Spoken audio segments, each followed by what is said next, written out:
Hello students, in this video we are going to discuss Cbse class 10 maths chapter 2 polynomials. We are discussing through the concepts, and this is the fourth part of the conceptual videos for this chapter, and this will be the last part of the concepts also. So with this video we are going to conclude with the concepts. Okay children, so now let's get into what we are going to learn today. So here we are going to learn about the geometrical meaning of the zeros.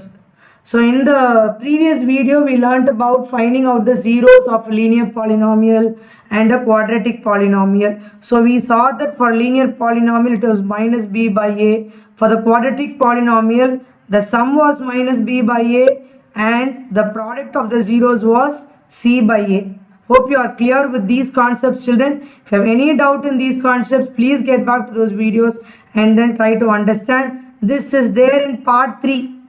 Okay children, this is there in part 3. Today we are going to check about the geometrical meaning of the zeros of a polynomial. So now we are given an equation y is equal to 2x plus 3. Okay. So now when you are going to take two random values, minus 2 and 2. When we substitute minus 2, what you will get? So y is equal to 2 into minus 2 plus 3. So we will get 2 into minus 2 will be what? Minus 4 plus 3, which will be minus 1. Next, if you want to substitute for 2, y will be what? 2 into 2 plus 3.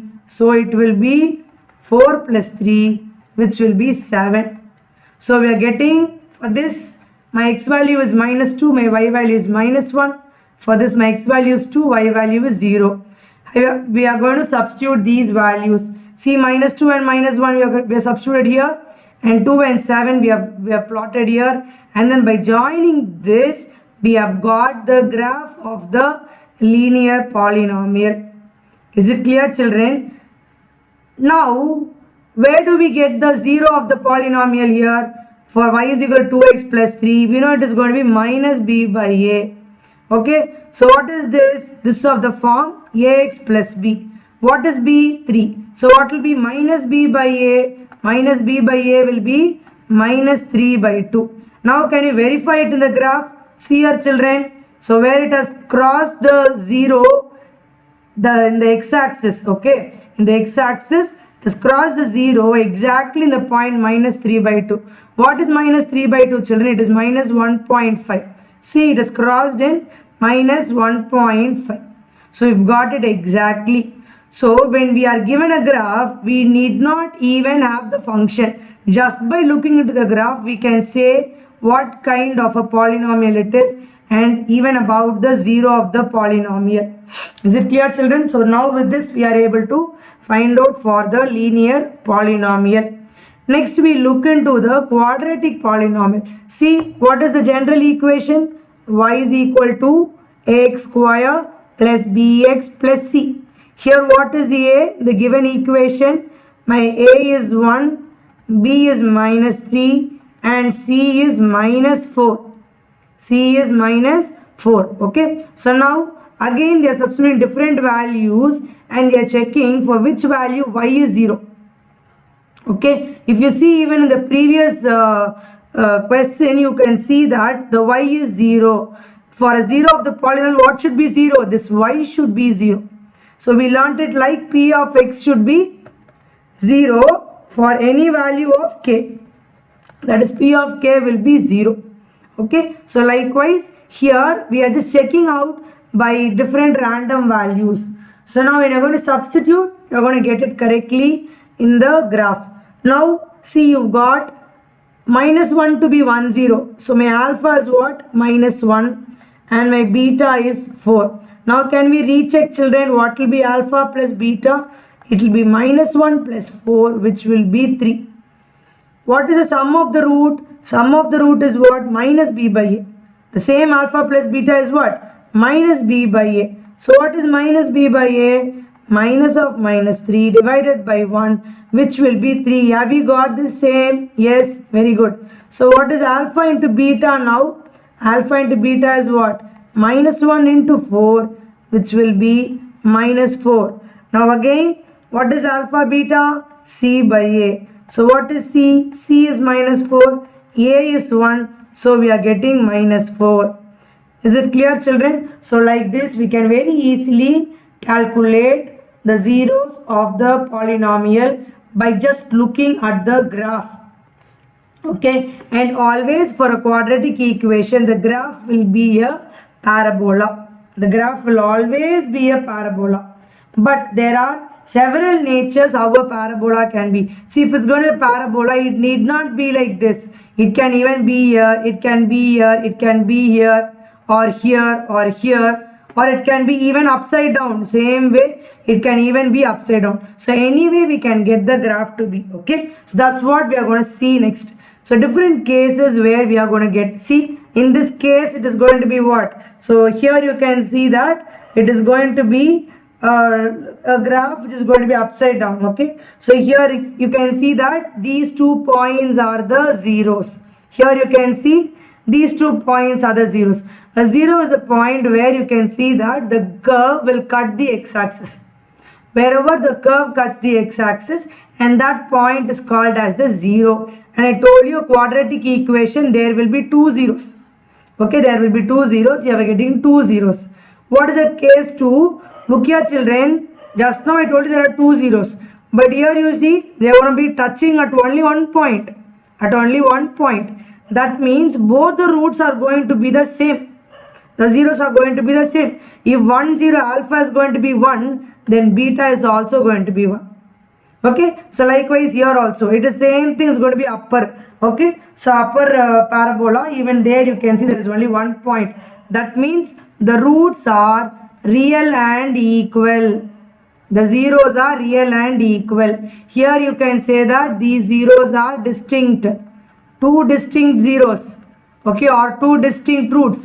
See children, zeros are roots or factors. All these have the same meaning. Okay, for a polynomial, you're going to calculate zeros or roots or factors of the polynomial. All these have the same meaning. So distinct roots, here you have, they are going to be real and equal. Okay, so what is the next case? Here, I told you the graph, the curve should touch the x-axis. Here, are you able to see it touching the x-axis? Not at all.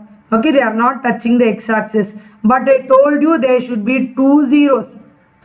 There are no zeros at all. So there are no zeros. Here in this case, you can say there are no zeros, or you can say that they are not real. Okay, because the roots have to be real. Here they are not real. So we can say there are no zeros. Even for this, the same case. There are no zeros.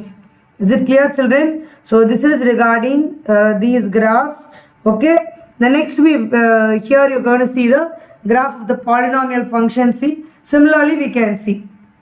So y is equal to x plus b. You should remember it is always going to be a straight line. Okay.